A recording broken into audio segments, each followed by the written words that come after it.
नमस्कार, study IQ में आपका स्वागत है। मेरा नाम है प्रशांत धवन और I am a student of doctor Gaurav Garg. इस वीडियो में हम बात करेंगे India's ratification of Paris climate agreement. हम समझने की कोशिश करेंगे कि पेरिस क्लाइमेट एग्रीमेंट है क्या, इंडिया ने उसे रेटिफाई क्यों किया, और अब जब हमने रेटिफाई कर ही लिया है तो इससे किस तरीके का इम्पैक्ट पड़ेगा हमारे देश पर और उसके भविष्य पे। ये बहुत ही इम्पोर्टेंट टॉपिक है। मैं यहाँ पे ये मेंशन करना चाहूँगा, आने वाले काफ़ी एग्ज़ाम्स के जीके के सेक्शन में इससे रिलेटेड क्वेश्चंस आने के चांसेस काफ़ी हाई हैं। So let's start this video. First of all let's just discuss the title of the video, India's ratification of the Paris agreement. Ratification का मतलब क्या होता है? देखिए, रेटिफिकेशन का मतलब होता है साइन करना या किसी चीज़ को ऑफिशियल बना देना। तो अब जानते हैं कि इंडिया ने क्या रेटिफाई किया। इंडिया ने रेटिफाई किया है पेरिस एग्रीमेंट, जिसे कॉप 21 भी कहा जाता है।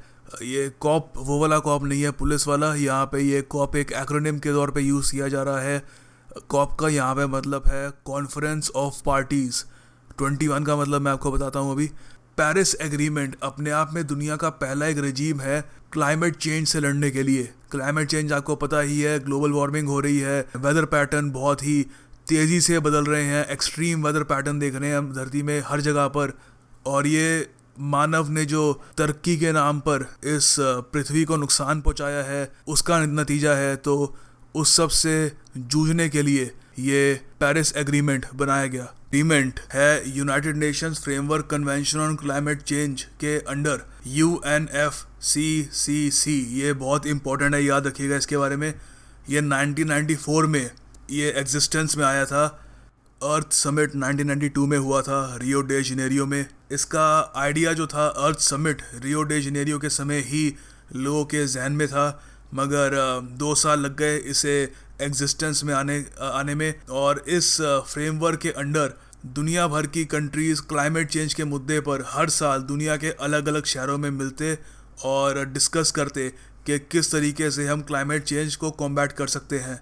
ये पेरिस की जो मीटिंग है ये ऐसी 21वीं मीटिंग है 1994 से। अगर आप गिनती करेंगे तो आपको लगेगा हाँ अब तक 21 हो चुकी होंगी। तो ये 21वीं मीटिंग थी पेरिस में, इसलिए हम इसे कॉप 21 बोलते हैं। इससे पहले ऐसा एक एग्रीमेंट बनाने की कोशिश हुई थी कॉप 15 में। ये कोपनहेगन डेनमार्क में हुआ था। कोपनहेगन कैपिटल है डेनमार्क की, और वहाँ पर भी कोशिश करी गई ऐसा एक एग्रीमेंट बनाने की, मगर उस वक्त काफ़ी सारे देश राज़ी नहीं हुए। डेवलप्ड कंट्रीज़ और डेवलपिंग कंट्रीज़ में एग्रीमेंट नहीं हो पाया क्लाइमेट चेंज को लेकर। मगर यहाँ से आपको ये समझ में आ जाएगा कि 2009 में कॉप 15 हुआ, तो 2015 में कॉप 21 हुआ, और इसके बाद जो 2016 में होगा वो होगा कॉप 22। अब देखिए, शायद आपके दिमाग में एक सवाल आए कि इतना सब करने की ज़रूरत क्या है, क्या हालात सही में इतने बदतर हैं? क्योंकि ये 1992 में अर्थ समिट कराया, उसके बाद 2 साल बाद UNFCCC फोर्स में आया, उसके बाद हर साल अलग अलग देश की कैपिटल में मीटिंग्स होती हैं क्लाइमेट चेंज के ऊपर। क्या इतना सब कुछ करने की ज़रूरत है? वेल देखिए, हाँ है, हमें ये सब करने की ज़रूरत है ताकि हम क्लाइमेट चेंज के जो सबसे भीषण जो उसके इम्पैक्ट हैं उससे बच सके। वो इम्पैक्ट क्या क्या है? जैसे फ्लड्स, सूखा पड़ जाना, और स्टॉर्म्स, एक्सट्रीम स्टॉर्म्स, कमाल के साइक्लोन्स, जिससे हमारी जो कोस्टल हमारी स्टेट्स हैं उनमें बहुत तबाही मचती है। एक ह्यूज लार्ज स्केल पे इवैक्यूएशन करनी पड़ती है। हालांकि यहाँ पे मैं ऐड करना चाहूँगा, हिंदुस्तान में क्लाइमेट चेंज का इतना बड़ा इम्पैक्ट हमें अभी दिखा है नहीं। जी हाँ, अभी भी दिखा नहीं है। बाकी और काफ़ी सारे देश हैं, ज़्यादातर आइलैंड नेशंस, वहाँ पर बहुत ही बड़ा इम्पैक्ट देखा जा रहा है क्लाइमेट चेंज का। क्लाइमेट चेंज की वजह से जो ग्लोबल सी लेवल हैं वो भी राइज कर रहे हैं। जो हमारी आइस है नॉर्थ साउथ पोल पे, आर्टिक और एंटार्क्टिका पे, वो भी मेल्ट कर रही है, और जैसे ही वो मेल्ट कर रही है सी लेवल्स भी राइज कर रहे हैं। और पिछले 100 साल में 6 से 8 इंच तक सी लेवल्स में बढ़ोतरी देखी गई है, और यकीन मानिए ये बहुत ज़्यादा अलार्मिंग है। अब हालांकि इससे जो नुकसान होगा इस राइजिंग सी लेवल से वो पूरी दुनिया को ही होगा अल्टीमेटली, पर इसके सबसे पहले जो शिकार, सबसे पहले जो नुकसान होगा जिन देशों का, वो होंगे आइलैंड कंट्रीज़, जो टापू हैं, जो मालदीव्स, फिजी आइलैंड्स वगैरह, उनको सबसे ज़्यादा इससे नुकसान होगा। तो ये जो सिड्स हैं, स्मॉल डेवलपिंग स्टेट्स, जी हाँ, सिड एक एक्रोनिम है, ऑफिशियल एक्रोनिम है। सिड्स नेशंस को सबसे पहले रिकॉग्नाइज किया गया था 1992 में United Nations conference on environment and development के द्वारा। सिड्स नेशंस को ऑब्वियसली राइजिंग सी लेवल से सबसे ज़्यादा नुकसान होगा, क्योंकि इनकी जो टेरिटरी है, इनकी जो ज़मीन है, वो धीरे धीरे पानी में सबमर्ज होती रहेगी। और अभी तो खैर इतना सी लेवल इतना राइज हुआ है नहीं, अभी और होगा बिकॉज ऑफ ग्लोबल वार्मिंग, पर अभी भी जितना हुआ है उससे इनके टूरिज़्म और अदर जो इनका सोर्स है अर्निंग का, उस पर बहुत ज़्यादा इफ़ेक्ट पड़ा है। और जो कुछ फेमस सिड स्टेट्स हैं वो हैं Maldives, Solomon islands and Fiji islands. शायद आपने भी इनके बारे में सुना होगा। देखिए, अब ये तो रही पूरी दुनिया की बात। अब जानते हैं कि इंडिया पर ग्लोबल वार्मिंग, क्लाइमेट चेंज का क्या असर होगा। ये जो डाटा आपकी स्क्रीन पर आप देख रहे हैं इस वक्त, ये मैंने वर्ल्ड बैंक की रिपोर्ट थी उससे लिया है। रिपोर्ट का नाम था the effects of climate change on India. So जो चीज़ें हम एक्सपेक्ट कर सकते हैं इन द फ्यूचर, और कुछ हद तक मैं मानता हूँ अभी भी थोड़ा बहुत एक्सपीरियंस कर रहे हैं, वो है unusual and unprecedented spells of hot weather. Heat wave कभी भी आ सकती है। आपको ये पता ही है कि गर्मी में हमारे यहाँ हीट वेव आती है, हज़ारों लोग मरते हैं, हज़ारों। एंड ये रिपोर्ट के अनुसार वो हीट वेव अब और अनप्रिडिक्टेबल भी हो जाएगी, और अनयूजुअल स्पेल्स होंगी उसकी, जो बिल्कुल भी अच्छी बात नहीं है। और इसके अलावा जो ये हीट वेव्स हैं अब हिंदुस्तान का एक बहुत ही बड़ा एरिया कवर करेंगी compare to what they did earlier. और देखिए, इस सब के अलावा अगर 4 डिग्री सेल्सियस के हिसाब से ग्लोबल टेम्परेचर इंक्रीज़ होता है, तो जो हमारा वेस्टर्न कोस्ट है, जहाँ महाराष्ट्र, गुजरात वगैरह जो हमारी स्टेटें पड़ती हैं, और जो हमारा सदर्न इंडिया है, सदर्न इंडिया को पता ही है, Tamil Nadu, Kerala and so on, तो वहाँ पर हाई टेम्परेचर एक्सपीरियंस किया जाएगा, जिससे एग्रीकल्चर पे बहुत ही नेगेटिव इम्पैक्ट पड़ेगा। और अगर एग्रीकल्चर पे इम्पैक्ट पड़ेगा तो सीधा सीधा खाने को कम होगा। सारी बिल्डिंगें, सारी सड़कें, सारी मेट्रो ट्रेनें धरी की धरी रह जाएंगी जब खाने को ही नहीं होगा। और नो, इट्स नॉट ओवर, अभी it keeps on getting worse. अगर 4 डिग्री सेल्सियस के हिसाब से ग्लोबल एवरेज टेम्परेचर इंक्रीज़ होता रहता है, ये याद रखिएगा, 4 डिग्री सेल्सियस आगे जाके जब हम पेरिस एग्रीमेंट की बात करेंगे तो वहाँ पे उसका जिक्र आएगा। सो अगर 4 डिग्री सेल्सियस के हिसाब से हमारा जो ग्रह है उसका एवरेज टेम्परेचर इंक्रीज़ होता रहता है, तो एक्सट्रीम मॉनसून पैटर्न्स भी देखे जाएंगे। ऐसे पैटर्न्स जो पहले 100 साल में एक बार होते थे, अब हर 10 साल होंगे, हर 10 साल में एक बार होंगे। उसके अलावा ये जो एब्रप्ट सडन चेंज होगा मॉनसून में, इससे मेजर क्राइसिस भी हो सकता है। जैसे इससे जो ड्रॉट्स होते हैं, सूखा पड़ना, वो हो सकता है जैसे महाराष्ट्र में पड़ा था, या फिर फ्लड्स आ सकते हैं जैसे रिसेंटली चेन्नई में आया था। तो अगर ऐसे ही क्लाइमेट चेंज पर हम बैठे रहे, हमने कुछ किया नहीं, तो जो चेन्नई में फ्लड्स आए थे वो इंडिया के और रीजन्स में भी आने शुरू हो जाएंगे, and they will be more disastrous. और जी हाँ, मैं जानता हूँ जो भी हमने पढ़ा काफ़ी डिप्रेसिंग था। एंड मतलब आप मुझसे पूछे अगर पर्सनली, तो मैं यही कहूँगा कि मतलब मुझे बिल्कुल ही, क्या कहते हैं, पसंद ही नहीं आया। तो अब हम जानेंगे किस तरीके से पेरिस एग्रीमेंट प्रिवेंट कर सकता है ये सब कुछ।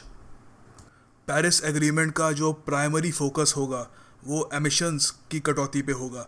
एमिशंस क्या होते हैं? जब भी हम कोई फ्यूल, कोयला, गैस, कुछ भी अगर हम जलाते हैं एनर्जी पाने के लिए, तो वो जब जल रहे होते हैं तो जो फ्यूम्स क्रिएट होती हैं उनको एमिशंस कहते हैं। तो पेरिस एग्रीमेंट का जो प्राइमरी ऑब्जेक्टिव होगा वो ये होगा कि इन्हें रोका जाए। इसके लिए एक लॉन्ग टर्म गोल बनाया जाएगा, जिसमें ग्लोबल एवरेज टेम्परेचर की जो बढ़ोतरी है वो सिर्फ 2 डिग्री सेल्सियस या उससे भी कम रखने की कोशिश की जाएगी।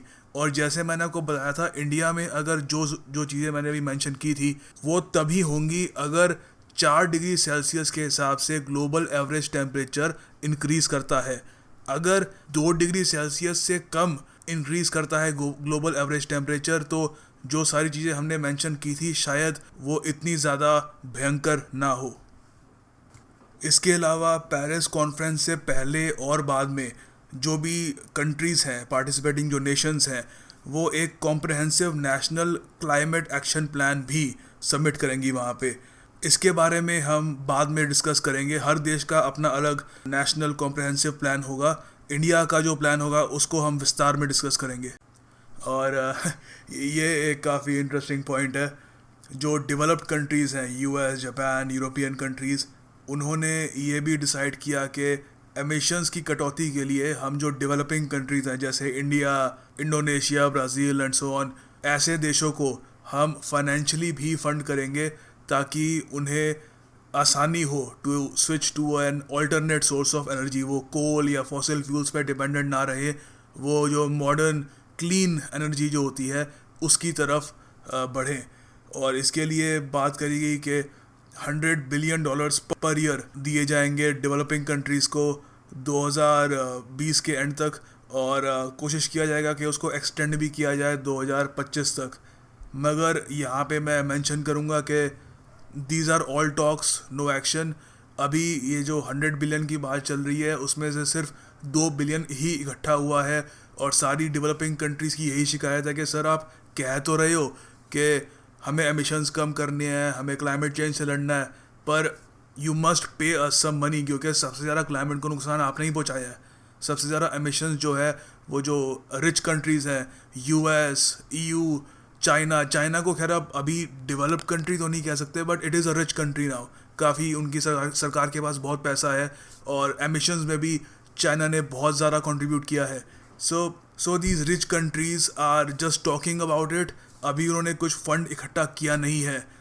सो the Paris agreement is not perfect, but at least अब हमको ये तो पता है कि हमें चलना कहाँ है, हमारा हीरो कौन है, you know, who will be our saviour, and our hero will be, no no not Captain Planet, yes, our hero will be COP21. Now let's learn more about COP21 and how it will save us. देखिए, in order to put the Paris climate agreement into action, Paris climate agreement को क्या कहूँ, action में लाने के लिए एक बहुत ही इम्पॉर्टेंट क्लॉज थी, एक कंडीशन थी। वो ये थी कि 55 देश जो दुनिया का एटलीस्ट 55% ग्लोबल एमिशन के डायरेक्टली रिस्पॉन्सिबल हैं, उन्हें रेटिफाई करनी होगी ये एग्रीमेंट। उन्हें रेटिफाई करना होगा पेरिस क्लाइमेट एग्रीमेंट। अभी तक ये जब मैं ये वीडियो रिकॉर्ड कर रहा हूँ 75 पार्टीज़ ने, 75 कंट्रीज़ मतलब उन्होंने रेटिफाई कर दी है ये डील। ये नंबर है आउट ऑफ 197, और इन ये सब मिलकर आराम से 55% से भी ज़्यादा ग्लोबल एमिशन के रिस्पॉन्सिबल हैं। तो इसका मतलब जो क्लॉज थी, जो कंडीशन थी पेरिस एग्रीमेंट को एक्टिवेट या फोर्स में लाने की, जो कंडीशन थी वो कंप्लीट हो चुकी है, वो फुलफ़िल हो चुकी है। सो अब Paris agreement can come into force, मगर एक रूल है कि they have to wait for 30 days until it can come into force officially। तो अभी प्रोसेस शुरू हो चुका है। After 30 days the Paris agreement will come into force. और जिस तरीके से ये दुनिया भर के देशों ने रेटिफाई की है जल्दी जल्दी पेरिस एग्रीमेंट, ये भी काफ़ी इंटरेस्टिंग है। आई थिंक सबसे बड़ा जो बूस्ट मिला था पूरे प्रोसेस का वो था सितंबर 3 को, जब यूएस और चाइना ने जॉइंटली डिक्लेयर किया G20 समिट के दौरान कि हम रेटिफाई करते हैं पेरिस एग्रीमेंट को। यूएस चाइना दोनों मिलके ही 38% टोटल ग्लोबल एमिशंस प्रोड्यूस करते हैं अकेले। उसमें चाइना का हिस्सा है 20%, यूएसए का हिस्सा है 18%।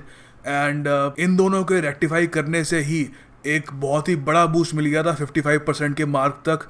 बस उसके बाद इंडिया और यूरोपियन यूनियन की हाँ करने की देर थी, and Paris climate agreement active हो जाता। और इंडिया के बारे में भी जान लेते हैं यहाँ पे। इंडिया 4% प्रोड्यूस करता है टोटल ग्लोबल एमिशंस का, बहुत कम है compare to monsters like China and US. और हमने रेटिफाई करी पेरिस एग्रीमेंट 2 अक्टूबर को। गांधी जी की बर्थ एनिवर्सरी थी, 147th बर्थ एनिवर्सरी थी, ये याद कर लीजिएगा, इसका क्वेश्चन बन सकता है। एंड आपको ये भी जानना ज़रूरी है कि India became the 62nd country to ratify this agreement. India के बाद 5 तारीख को यूरोपियन यूनियन ने भी रेटिफाई कर लिया। ये इंटरेस्टिंग है कि इंडिया ने पहले रेटिफाई किया यूरोपियन यूनियन से, जबकि they are more conscious about the environment and clean energy. पर हमें ये भी देखना होगा कि यूरोपियन यूनियन को एक पूरी वोटिंग करनी पड़ी, उनके सारे जो कंट्रीज़ हैं वहाँ पे ब्रसल्स में बैठे एंड उन्होंने वोटिंग करी उसके ऊपर। बट इंडिया में लोकसभा या राज्यसभा से कुछ हमको पास कराने की ज़रूरत नहीं थी, सिंपल कैबिनेट का डिसीजन था and India ratified the Paris agreement. Now let's talk about India's INDC. INDC, what is INDC? Intended Nationally Determined Contributions. इसका मतलब हर देश कितना योगदान देगा क्लाइमेट चेंज के खिलाफ जो जंग छेड़ रखी है पूरी दुनिया ने, उसमें हर देश कितना कंट्रीब्यूशन देगा। उसमें इंडिया ने बड़ा ही भारी टारगेट सेट किया है। इंडिया ने कहा है कि हम एमिशन इंटेंसिटी रिड्यूस करेंगे जीडीपी की 33 से 35% तक बाय 2030, और ये कंपैरेटिवली 2005 के लेवल के हिसाब से कंपेयर की जाएगी, ठीक है। तो देखिए, उसके अलावा इंडिया का जो INDC है, इंटेंडेड नेशनली डिटर्मिन्ड कॉन्ट्रीब्यूशंस, मज़ा आता है बार बार बोलने में, ये हमें कॉस्ट करेगा $2.5 ट्रिलियन। ये पैसे कहाँ से आएंगे किसी को भी पता नहीं है, ये बस प्लान बनाए जा रहे हैं अभी। जो हमारे फॉर्मर मिनिस्टर ऑफ स्टेट थे environment, forest and climate change के, प्रकाश जावड़ेकर, वो भी ये इशू काफ़ी रेज करते थे कि डेवलप्ड कंट्रीज़ बात तो बहुत कर रही है, समिट भी बहुत हो रहे हैं, हाथ भी बहुत मिलाए जा रहे हैं, but where is the money? बिना फंड के हम क्लीन एनर्जी की तरफ कैसे जा पाएंगे? So that is a major issue yet to be addressed. उसके अलावा इंडिया का जो INDC है उसमें ये भी प्रपोजल्स हैं, सस्टेनेबल लाइफस्टाइल, जो हमारे लाइफस्टाइल जीवन शैली है उसमें भी क्लीन एनर्जी को यूज़ करना, साफ़ सफाई रखना, कोशिश करना कि कार्बन फुटप्रिंट जो होता है वो कम हो, उस पर एम्फसाइज किया जाएगा। क्लीनर इकोनॉमिक डेवलपमेंट, कोशिश की जाएगी कि न्यूक्लियर पावर प्लांट लगाया जाए और जिससे एमिशंस कम हो, वो तरीका इस्तेमाल किया जाए। उसके अलावा reduce emissions intensity on off GDP, increase the share of non fossil fuel based electricity, इसमें सोलर पावर का बहुत ही अहम रोल होगा।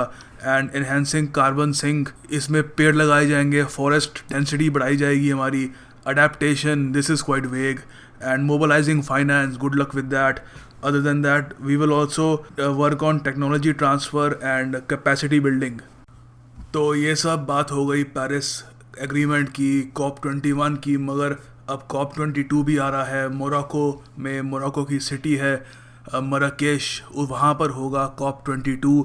वहाँ पर इंडिया की क्या रणनीति होगी?